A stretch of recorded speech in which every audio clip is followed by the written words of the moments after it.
सोचिए, अगर भारत 1000 किलो का शक्तिशाली बम बनाने की दिशा में अग्रसर हो, अगर ये कदम देश की सुरक्षा रणनीति को पूरी तरह बदल सकता है और अगर इसके पीछे छिपे कई कारण दुनिया की बदलती ताकत की राजनीति से जुड़े हैं, तो क्या आप जानना नहीं चाहेंगे कि आखिर भारत को ऐसा बम बनाने की जरूरत क्यों पड़ी? दुनिया के किन किन देशों के पास ऐसे बम पहले से मौजूद और इनका इस्तेमाल कहाँ कहाँ हुआ है? हेलो दोस्तों, मैं करण किशोर, आपका स्वागत है हमारे चैनल पर।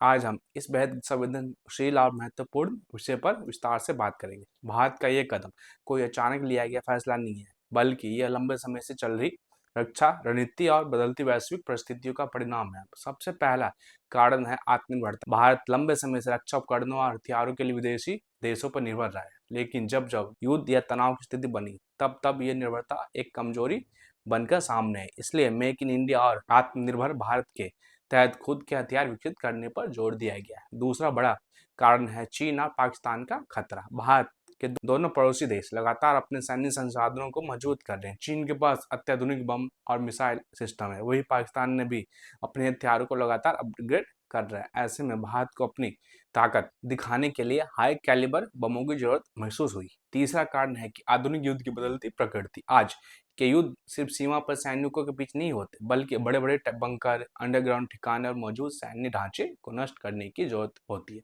और 1000 किलो बम ऐसे मजबूत ठिकानों को खत्म करने के सक्षम होता है। 1000 किलो का बम एक हाई एक्सप्लोजिव बम होता है, जिसे आमतौर पर फाइटर जेट्स के जरिए गिराया जाता है और यह बड़े टारगेट्स को तबाह करने के लिए डिजाइन किया जाता है। इसकी मुख्य विशेषताएं हैं भारी वजन, जबरदस्त विस्फोट क्षमता, बड़े क्षेत्र में तबाही फैलाने की ताकत और बंकर या मजबूत इमारतों को भी नष्ट करने की क्षमता। कुछ बमों में लेजर या जीपीएस गाइडेंस सिस्टम भी होता है, जिससे यह बिल्कुल सटीक निशाने पर गिरता है।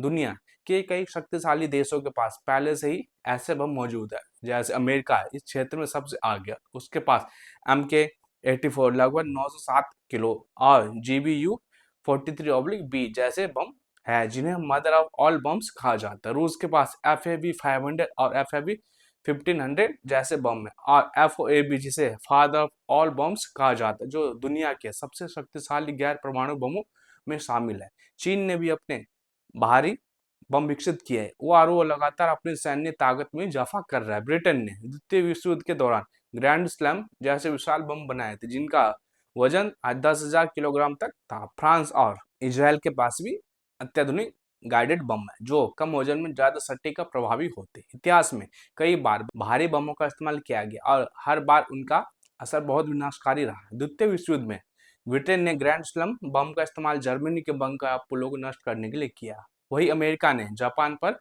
भारी बमबारी की, जिससे बड़े शहर तबाह हो गए। वियतनाम युद्ध में अमेरिका ने B-52 बम वर्षक विमानों से हजारों किलो बम गिराए और जंगलों में वह दुश्मन के ठिकानों को पूरी तरह नष्ट कर दिया।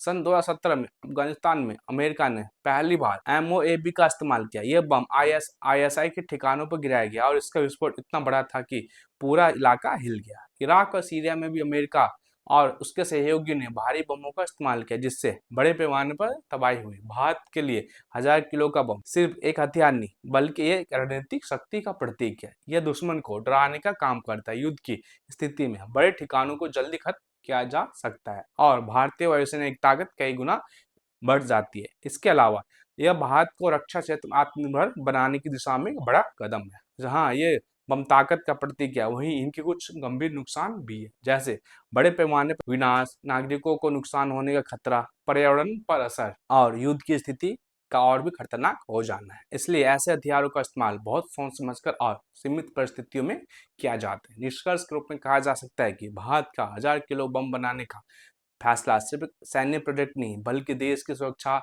आत्मनिर्भरता और वैश्विक शक्ति की बनने की दिशा में उठाया गया एक बड़ा कदम है। आज की दुनिया में जहां हर देश अपनी ताकत में इजाफा करने में लगा, वहां भारत का ये कदम उसे और मजबूत बनाता है। लेकिन साथ ही यह भी जरूरी है कि इस ताकत का इस्तेमाल जिम्मेदारी और संतुलन के साथ किया जाए। धन्यवाद।